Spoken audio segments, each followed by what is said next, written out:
Ce qui se passe dans cette image et qui a regroupé ce nombre de personnes devant cette maison, je t'explique présentement.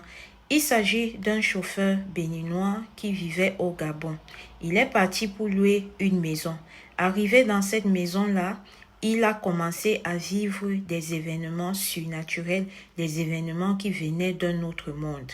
Pour que tu puisses comprendre très exactement en détail, à partir du moment où il a intégré cette maison-là qu'il louait, ses enfants ont commencé à rétrécir à l'école.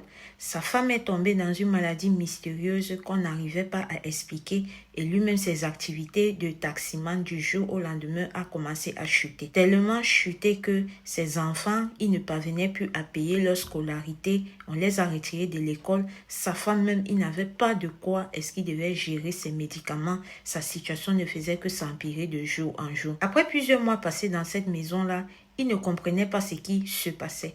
C'est comme ça qu'un jour, il décide qu'il va un peu voir clair dans cette affaire. Quand il part un jour pour voir clair dans cette affaire, on lui fait comprendre que la maison dans laquelle il habite, celle qu'il est en train de louer là, c'est sa bailleresse qui est en train de lui faire du sale. C'est sa bailleresse qui est à l'origine de tout ce qui l'arrive. On a donné quelques détails que lui-même, quand il est resté, il observait souvent ça dans la maison à certaines heures. Donc, il n'y avait plus de quoi douter. C'était clair que c'était elle. Quand il marchait un jour dans la rue, ça n'allait pas. Il commençait même déjà à parler seul. C'est comme ça qu'il est tombé sur une maman gâteau. Je pense que c'est comme ça qu'on appelle les femmes qui vendent les beignets là en route au Gabon. Cette femme-là a vu son état, elle a essayé de lui demander ce qui ne va pas. C'est là où il a expliqué tout ce que je viens de vous dire à la dame. La dame lui a dit que, voisin, c'est seulement que vous êtes là, vous ne donnez pas accès de votre personne aux gens. Sinon, dans le quartier, on sait que la maison de cette femme-là est une maison gâtée. On sait que la maison de cette femme-là, elle ne laisse jamais ses locataires en paix. On sait que la maison de cette femme-là, tous ceux qui entrent là-bas, si ceux qui ne finissent pas 6 pieds sur terre, ils vont sortir toujours un jar. C'est là où le monsieur a encore eu la confirmation que cette maison est mauvaise. Alors là, il a décidé de déménager. Il est rentré, il a expliqué cela en patois à sa femme. Mais grande fut sa surprise, à peine il explique ça à sa femme, même pas 30 minutes plus tard, la bailleresse atterrit devant la maison. Elle lui dit que elle a vu en songe qu'il est en train de libérer la maison. Que si c'est ce qu'il compte faire, vraiment, elle ne voudrait pas qu'il parte.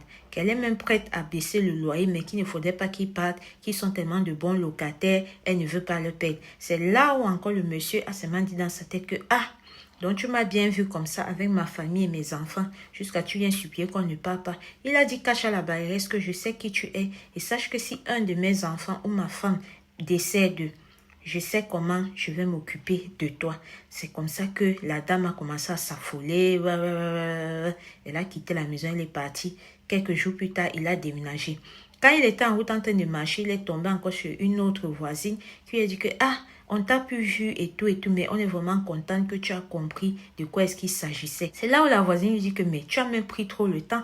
On sait généralement que vous les béninois, vous êtes forts dans le vaudou et tout ça. Il a dit à la dame que c'est vrai, mais moi je suis musulman et pratiquant, donc je n'ai pas ce côté de magie là qui aurait permis que je voie tout à temps. Mais par la grâce d'Allah, voilà maintenant, je suis à l'abri avec mes enfants. Il a dit que s'il tenait à partager son histoire, c'était histoire de sensibiliser, histoire de faire comprendre que quand tu pars louer quelque part, essaye de te renseigner aux alentours, auprès des anciennes personnes qui vivent dans ce quartier-là, histoire de savoir s'il n'y a pas des phénomènes un genre qui se sont passés où tu habites là, ou s'il n'y a pas des va-et-vient, genre les locataires viennent au jour, les locataires partent, parce que plusieurs sont ces bailleurs-là qui eux-mêmes gâtent leur maison. Donc ceci était l'histoire de ce monsieur-là que moi j'ai vu et j'ai trouvé très intéressante de venir partager avec vous.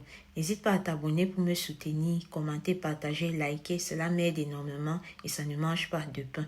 On se dit à très bientôt pour une prochaine vidéo.